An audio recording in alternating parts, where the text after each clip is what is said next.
Well, not spin the Apollo 13 DTS Laserdisc in a while, much less a DVD or a Blu-ray HDVD that doesn't even play. But this by far is the definitive. So what if it's standard definition and all that? So what? I've seen this movie 12 or 14 times or something like at the cinema in 35mm. Dolby stereo matrix at the local ABC Screen 1.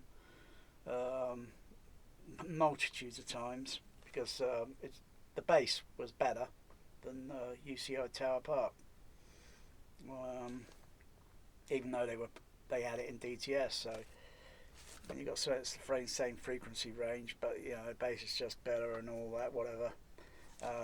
Plus the screen auditorium was larger, but the DTS was good in screen number 6, which is the same as screen number 5, but there are measurable differences. You know, it's very measurable. You know, it's ASR measurable if it has to be. So I'm just playing it on the JBL 4673A. It sounds great. Needs a bit of tuning up, sort of thing, you know, for this sort of movie. You know, but the black levels are still great. The contrast, yeah, it still looks great, you know.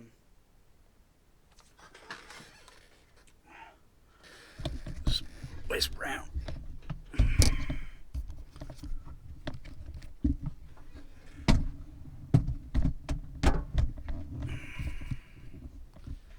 And go into the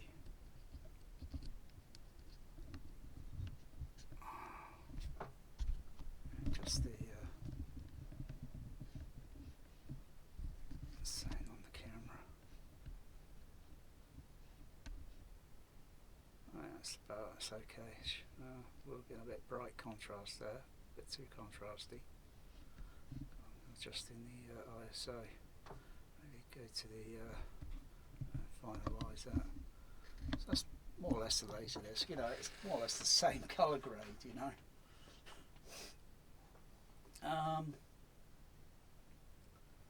So still looks blooming good. I think there's a little bit too much contrast there picking up on the camera. So maybe the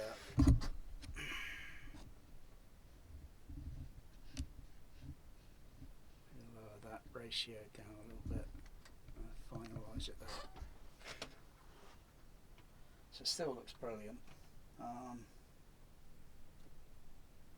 Get ready for a little jolt.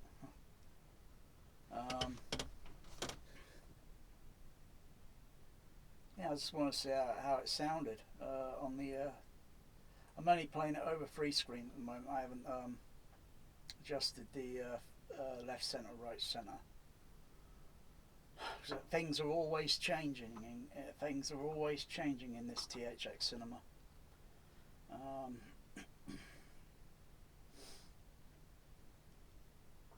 And yeah, I can call it a THX cinema. Because cinemas aren't cinema anymore. You know why they ain't cinema anymore? Because they got the same technology. Well, in fact, no, they got the same technology as what the home cinema has, or started off with. You know, video projectors started coming common more or less to a point in the home cinema. Back in the 1990s, pretty common sort of in places here and there. But, you know, until 1999, you know, they got video projectors in bloody cinemas, for God's sakes. So it ain't cinema anymore. So you can argue that. You know, the great thing here is, you know, it's all analog image, and I could watch all these flames and everything going on. You know, if I was watching the 4K or Blu-ray or whatever, I wouldn't be surprised to see any pixelation. You know what? I absolutely hate seeing pixelation. I hate it. Oh, you know, here it's just, you know, wow, it's night and day. Look at those flames. Look at those flames. I mean, the camera's picking it up. The Sony cam's picking it up nicely. I think the frame rate might be just a slight difference by a margin. So, yeah, I'm not going to adjust that because I can't really adjust. I think I'm on about 30 frame or something like this. There's a setting on the camera, and you can adjust the frame rate. So if the image flickers a lot, you adjust the camera so it minimises the flicker and all that. But this still is just flipping loud. And I made some alterations between the bass drivers and the HF horn. Very minor adjustments. So I use multitude microphone. It's just the rotation on the camera there. Maybe I'll just take it off the tripod for a sec. So there's, you know, multitudes of microphones. There's 6 of them all. There's 6 microphones. So I just made an adjustment. Well, I put one up at the HF, one at the bass, and take a reading, looking at the crossover point, playing pink noise, and then adjust. Say, right, I'm going to I want to blend the HFs down to this range and the LF at this range. So it's adjusted to a slightly different range. Otherwise, I can usually set it to the usual 500, but it's, the HF horns will go down just a little bit lower, and so I'll just tune the LF down just a little bit. So there's lower lows and higher highs with less distortion, so to speak. I didn't really need to take too much readings, even though it should be measurable, to put the other microphone on the other. But since they're all the same, but still they still have to be, you know. I just kind of, well, when you know your system a little bit well, then everything more or less should be more or less the same, and it turns out all right. A little adjustment, yeah, makes a little more difference. Wow, look at that. Still looks brilliant. Look at that image. Look at that standard definition image.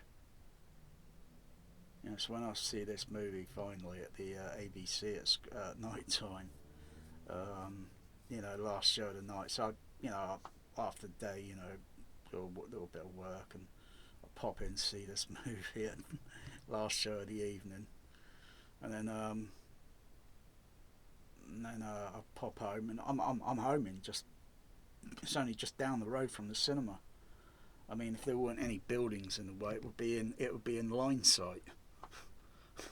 And I'm back home in less than 10 minutes, and I've got the THX Laserdisc playing, the first THX Laserdisc up and running on JBL Control 5 LCR with unknown speakers. They were pretty biggish, and they were above the ceiling, a floating ceiling, so it's kind of mimicking a bit like a Tower Park sort of thing. But I only had a few. I wouldn't mind several, but now today, you know, I've got bundles. Exactly the same what a cinema would be using. The amount of speakers in this room is what a small multiplex, not a small, well yeah, a small multiplex, maybe say like Tower Park, even though they would use dual 15 bass drivers and slightly larger horns. I'm only using the 2380A and with the 2445 compression driver, which was the same used at the local cinema at the ABC and the Empire Leicester Square, High Wycombe, except for the actual horn size.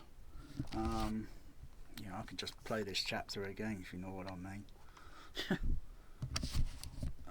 See, starts up pretty quick. I think it starts up faster than a 4K disc.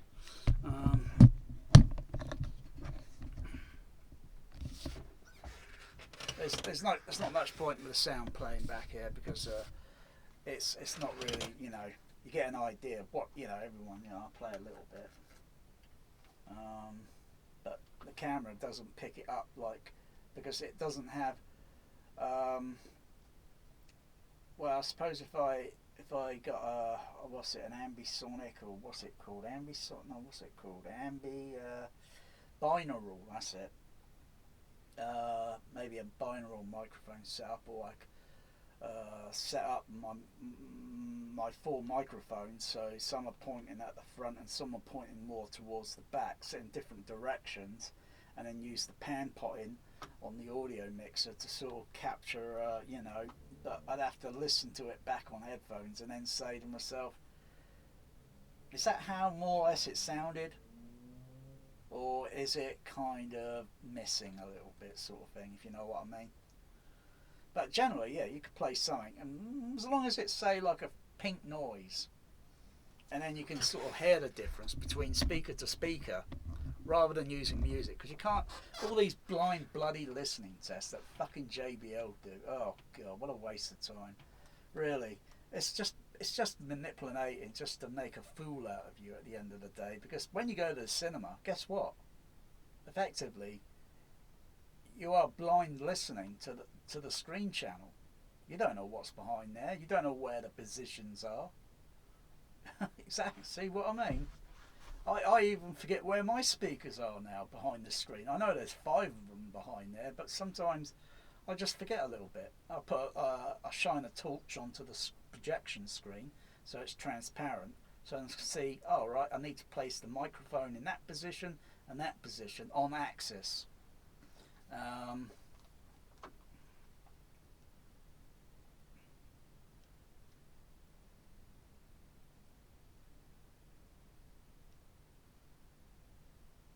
See how quick the chaps are? That's brilliant. Oh, nice bit of bass.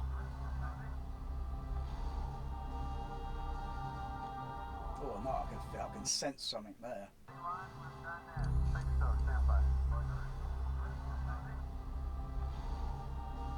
Oh, there. So I could almost sense him gripping his, you know, he's just tense. He's just tense and waiting, and he's gripping with his hand. I can almost feel the grip.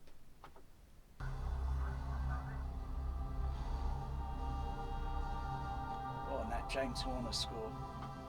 Wow.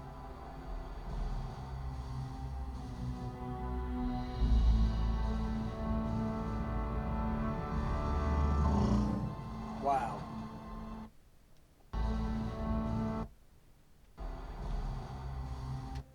Mute the screen channel.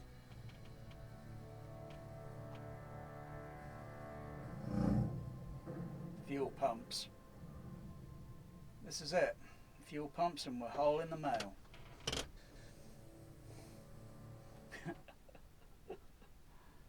I like the way, you know,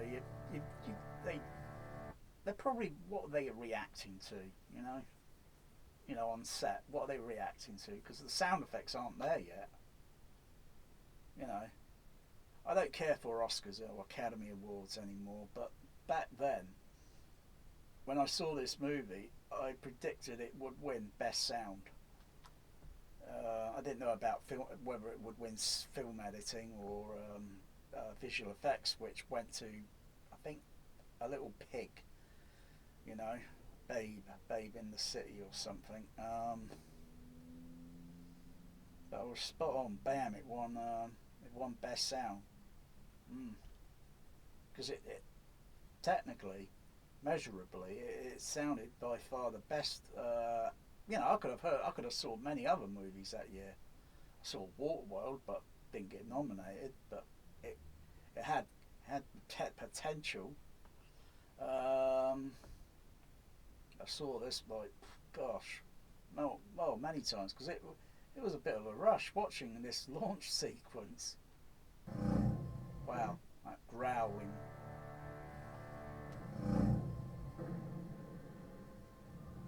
And I can hear a slight breathing a slight breathing in the on the left side surround, a slight breathing sound, like the Saturn V is alive. It's breathing. It's ready. It's ready for launch.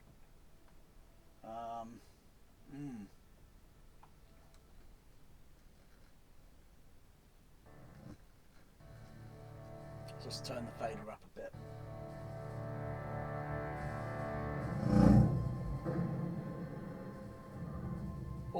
Oh, that breathing sound! I tell you. Oh, I can sense the pressure of it in this THX cinema. It's like, oh, the pressure on my ears. It's disorientating. It's if I can perfect it a lot more, because actual, I mean, think of the cabin pressure, or if something like, yeah, I need multitude of surrounds. I think that's going a bit too far in a small room. Even though they'll still be playing at even though they'll be playing at the same sound pressure, a safe sound pressure level, but you get an equal. If you know what I mean, it's like putting the speakers a little bit closer, or say maybe if I wear the closed headphones and then mute the LCR, so I'm monitoring only the surround channel only on the headphones. Try doing that on a Trinov. Yeah. Try doing that on your Denon AVR. Yeah. You'll be thinking, how the heck do I do that? And you know what? It's a little bit difficult to do. In fact, you can't do it, because as soon as you plug the headphone jack into the AVR, it just reverts to 2-channel. I can plug it into the Sony FDDS, and I can monitor any channel at my discretion. Well, I've got to press buttons, of course, but but then I can monitor, and then monitor that a bit carefully, and then take those headphones off, and then monitor what's in the room, and then see what's missing or what I need to apply. And it's all measurable, you know, it's all measurable. Oh, the way that Saturn V goes along the splits around right.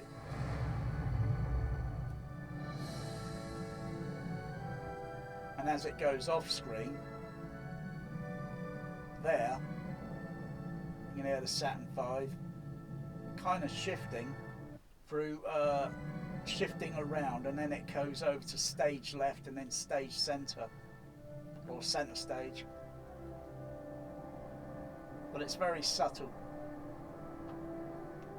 Roll complete. We're pitching. 13. Stand by for mode 1 Bravo.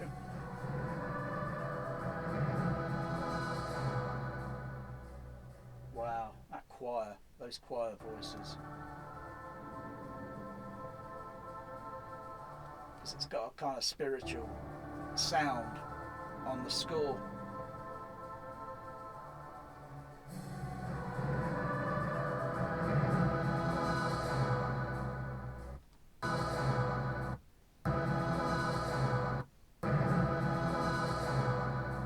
Try doing that on 4K. Right down the centre line, flight. Is that the dialogue? Let's put the outside. So how we looking? How we looking? Looks good, flight, right down the middle. Looks good, flight, right down the middle. Looks good, flight, right down the middle. We see your BPC is clear 13. Roger. Roger, EDS to manual. Inboard. Inboard. Get ready for a little choke, fellas. Wow. Woo! And that would be deafening. Inboard. I'll just mute the center. I'll just mute the screen sound. That would just be. That would be all right, Bear. What's up? You okay, sweetie? What's you doing there? You having a little what's it? Right there, sweetie. And a little bit of a kind of strange sound there, wouldn't you? Okay. This video's going to take a bit of a while to load up. Oh my goodness me. Yeah, I mean those explosive bolts. Well, in an oxygen atmosphere, they will be bloody deafening. But you know, I think the space vehicles now, like, you know, but you know, hear all this freaking, you know, come on, you wouldn't hear it. There's no way. There's no way you'd hear those explosive bolts at that altitude now, because they're miles up now. Now the atmosphere is thin. There's no air. You wouldn't hear it. But oh, it's great sound effects, isn't it?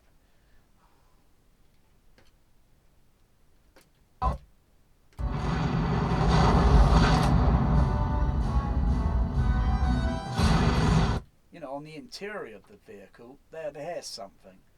But I don't think they're going to hear the aft of those, you know, explosive bolts. Maybe because it's, you know, it might reverberate through the rocket up to the command module where it's got an air pressure.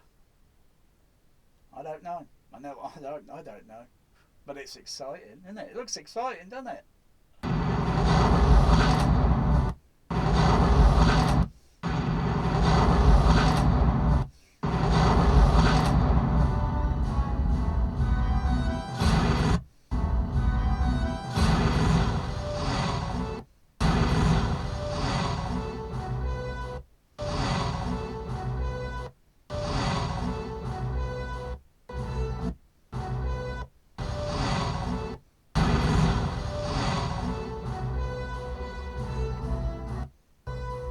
Center channel, so you don't hear that.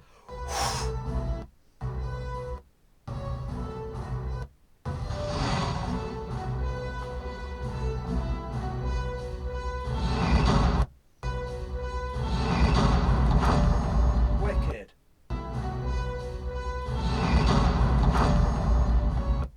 Whew. I want to see how high the LFE's going on this bloody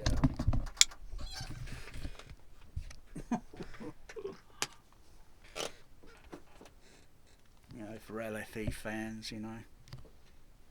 There's the LFE there. Yeah, cool. Boy, look at that. Frickin', that's dynamic. Look at that. And that's where, you know, if the engine fires back up and they all fall back in the seat, push back into the seat. I'm just going to make sure my LFE is set to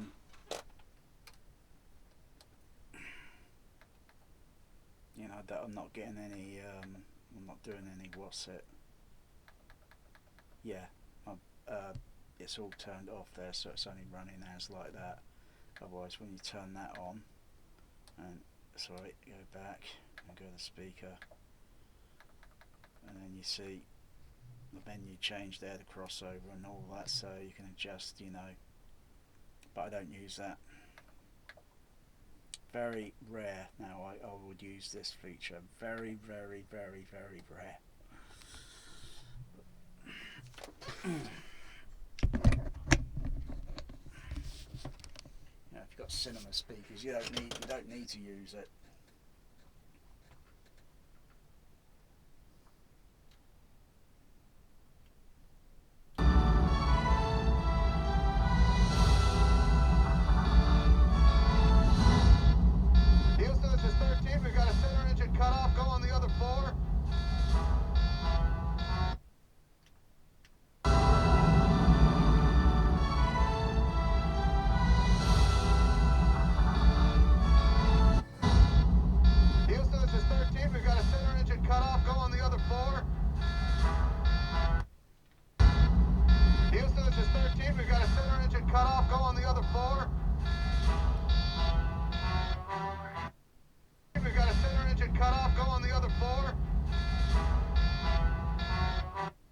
Using a little, just putting a bit of PQ equal to LCR, just giving it a little boost.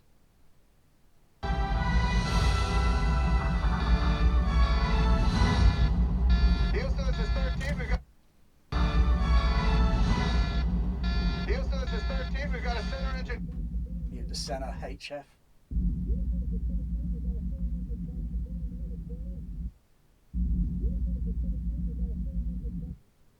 Team, we got a center engine cut off. Go on the other four. There's a good video on YouTube. Not that I think it's ultra brilliant. It gives a slight example on, you know, like how sound is sounding in a cinema. You know, this speaker here, and there, and so on, and what it would sound like if the HF horn wasn't, you know, or when the unlikely event would damage, the sound is going to be muffled.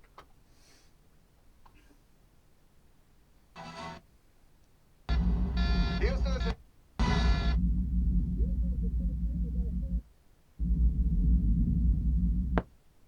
Mute the bass and put the HF on.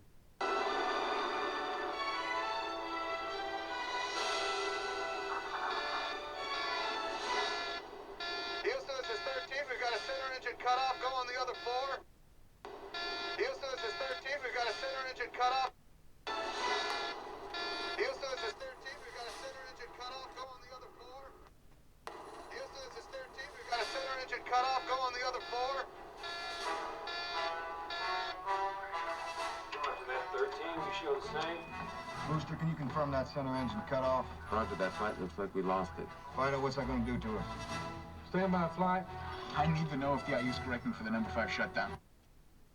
Fido, what's that going to do to her? Stand by flight. I need to know if the IU's correcting for the number 5 shutdown.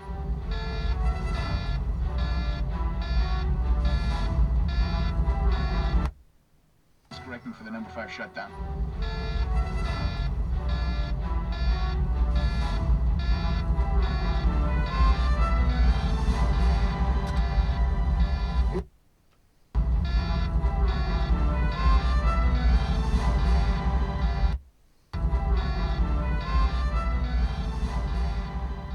See if I can switch over to analog.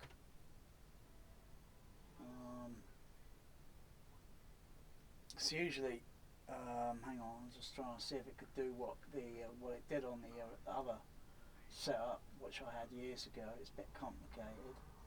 So,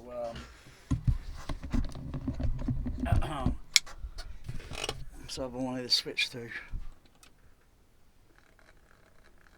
Not picking up the analog track there. Not sure if it's something to do with. Let's see. Oh, I did this years ago. It's pretty complicated. So I had to set the sound format to analog because it's still passing out pulse code modulation to DTS up there. Oh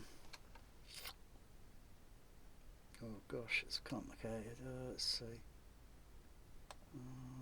It's on Laserdisc mode. Oh no, yeah. No, I'm only getting white noise there. DTS. Hang on, I need to get around that somehow. I need to get around that. So I can't do it at the moment. I need to troubleshoot that. Otherwise, I could switch over, and the analog track would be there. Otherwise you got to fundle around with the and I did that last time. I think it was on the Onkyo AVR, but there shouldn't be any difference really between that and this Denon, which I think is rubbish. Must be in the, maybe it's in the input source. I got digital and analog levels there. Okay, maybe it's the input select. Oh, let's try that analog.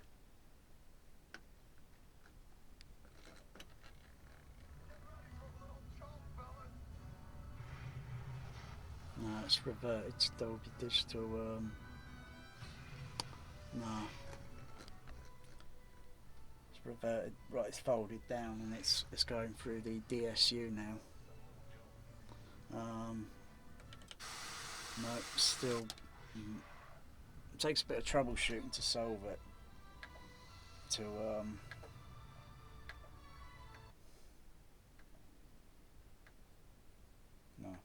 not HDMI. And it's gone back to DTS. It's gone back to DTS now. Rooster, can you confirm that center engine cut off? Roger that, flight looks good. Still getting white noise there. It might be something to do with the Laserdisc player I got, because the way the function with the might be in the Pioneer. I'm pretty sure I had the CL, no, the DV, the 909 up and running during the time I had it. Anyway, that's it. I'm gonna try and solve it, and then if I can solve it, I can solve it.